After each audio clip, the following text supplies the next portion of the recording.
அனைவருக்கும் வணக்கம். எல்லாம் எப்படி இருக்கிறீங்க? எல்லாம் நல்லா இருப்பீங்கன்னு நினைக்கிறேன். இன்றைக்கி ஒரு ஸ்நாக் ஐட்டம் மாதிரி உங்களுக்கு காட்டி தரப்போகிறேன். அது ஸ்நாக்காகவும் சாப்பிட்டுக்கலாம், இல்லை லஞ்சுக்கு நீங்கள் சாப்பாட்டுக்கு தொட்டுக்க அந்த மாதிரியும் சாப்பிட்ற மாதிரி ஒரு ஐட்டம் செய்ய போகிறோம். இன்றைக்கி மட்டன் கட்லெட். அது எப்படி பண்ணுறதுன்னு கடகடன்னு நம்ம பார்த்துடலாம். இன்றைக்கி மட்டன் கட்லெட் பண்ணுறதுக்கு தேவையான பொருட்கள், நான் இன்றைக்கி ஒரு 1/4 கிலோ மட்டன் எடுத்து வச்சுருக்கிறேன். அதுக்கு ஒரு 2 மீடியம் சைஸ் உருளைக்கிழங்கு வச்சுருக்கிறேன். அப்புறம் வெங்காயம் பொடியாக வெட்டி வச்சுருக்கிறேன்.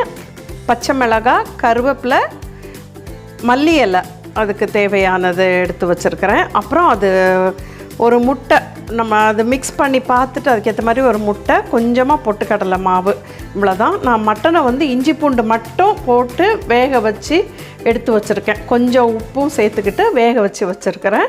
இப்போ அதை நம்ம மிக்சியில் போட்டு லேசாக நம்ம அதை அரைச்சி எடுத்துடலாம். ரொம்ப நைஸாகவும் அரைக்கக்கூடாது, ஓரளவு அதை பிளெண்ட் பண்ணி எடுத்துடலாம். நான் அதை அரைச்சிட்டு வரேன்.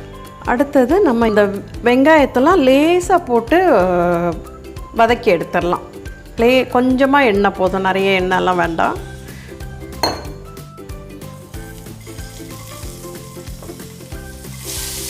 இதுக்கு நான் கரம் மசாலா மற்ற கறி மசாலாலாம் இதை ஆட் பண்ணலை. யூஸ்வலாக கட்லெட்டுக்கு கொஞ்சம் அதெல்லாமே சேர்ப்போம். நான் இன்றைக்கி அதெல்லாம் இல்லாமல் கொஞ்சம் சிம்பிளாக செய்கிற இது தான் உங்களுக்கு காட்டித்தரேன்.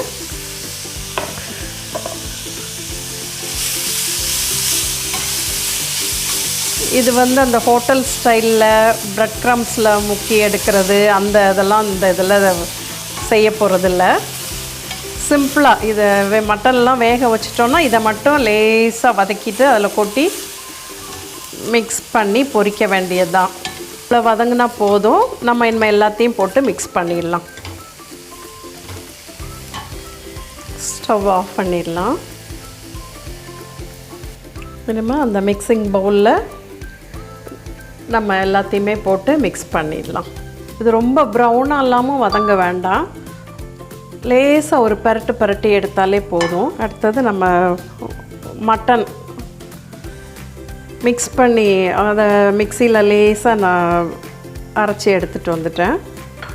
அது கூட இந்த உருளைக்கிழங்கை நம்ம போட்டுற வேண்டியதான். வேக வச்ச உருளைக்கிழங்கை போட்டுட்டு அது நல்லா மசிச்சு போட்டுருங்க. நம்ம மட்டனையும் உருளைக்கிழங்கையும் மட்டும் வேக வச்சு எடுத்துகிட்டு டக்கு டக்குன்னு நம்ம வெங்காயம் இதெல்லாம் வதக்கி போட்டு உருட்டி பொரிக்க வேண்டியது தான். இது கோலா உருண்டைன்னும் பண்ணுவாங்க. அதில் அந்த உருளைக்கிழங்குலாம் கிடையாது. நான் இன்றைக்கி இது எங்கள் அம்மா பண்ணுற மாடல். அவங்க இந்த மாதிரி தான் செய்வாங்க. சிம்பிளாக வேறு கறி மசாலா அதெல்லாம் போடவே மாட்டாங்க. வெறும் மட்டனையும் உருளைக்கிழங்கையும் மிக்ஸ் பண்ணிவிட்டு இதெல்லாம் போட்டு உருட்டி போட வேண்டியது தான். உருளைக்கிழங்கு போட்டு நல்லா மேஷ் பண்ணியாச்சு. இப்போ நம்ம அந்த வெங்காயம் இதெல்லாம் வதக்கி வச்சோம்ல, அதை போட்டுற வேண்டியது தான்.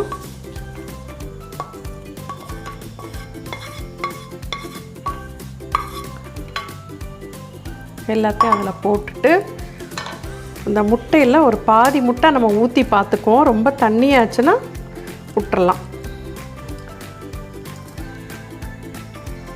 இது ஒரு பைண்டிங்காக தான் ஊற்றுறேன். போட்டு எல்லாத்தையும் நல்லா மிக்ஸ் பண்ணிக்கலாம். ரொம்ப உருண்டை லூஸாக உருட்டி போட முடியாத அளவுக்கு தண்ணியாக இருக்கிற மாதிரி இருந்துன்னா பொட்டுக்கடலை மாவு சேர்த்துக்கோங்க, இல்லைன்னா தேவையில்லை. ரொம்ப தண்ணியாக அப்படி இருந்தால் சில நேரம் உதிர்ந்து போயிடும் நம்ம எண்ணெயில் பொரிக்கும் போது. அதனால் நம்ம ஃபஸ்ட்டு ஒன்று போட்டு பார்த்துட்டு அப்புறமா கொஞ்சம் அதை நம்ம சேர்த்துக்கலாம். இப்போ இதே இன்றைக்கி சரியாக இருக்குதுன்னு நினைக்கிறேன். மாவு தேவைப்படாதுன்னு நினைக்கிறேன்.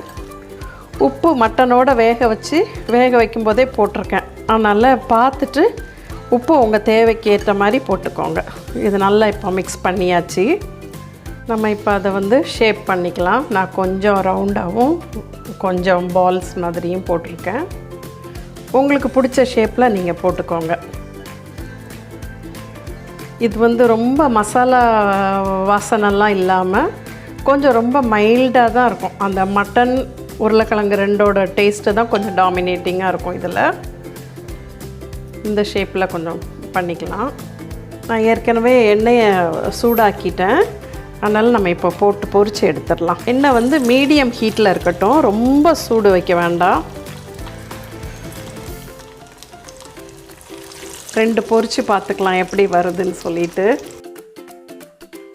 பயந்துக்கிட்டே போட்டுட்ருந்தேன், எங்கே உதிர்ந்து போயிடுதோன்ட்டு இருந்தது. பரவாயில்ல, அன்றைக்கி நல்லா கரெக்டாக வந்திருக்குது. அது நீங்கள் செய்யும்போதே கொஞ்சம் அந்த பக்குவம் பார்த்துக்கோங்க. மாவு அந்த மட்டனும் உருளைக்கிழங்கு வந்து ரொம்ப கொலக்கொலான்னு தண்ணியாக போகாமல் கொஞ்சம் டைட்டாக இருந்ததுன்னா உதிர்ந்து போகாது. இது வந்து ஈவினிங் டைம் ஸ்நாக் மாதிரி கூட நீங்கள் சாப்பிட்டுக்கலாம். பிள்ளைங்களுக்கெல்லாம் பொரித்து கொடுத்தோன்னா அவங்க அப்படியே அழகாக விளையாட்டு போல் எடுத்து பால்ஸ் மாதிரி கொடுத்தா சாப்பிட்ருவாங்க.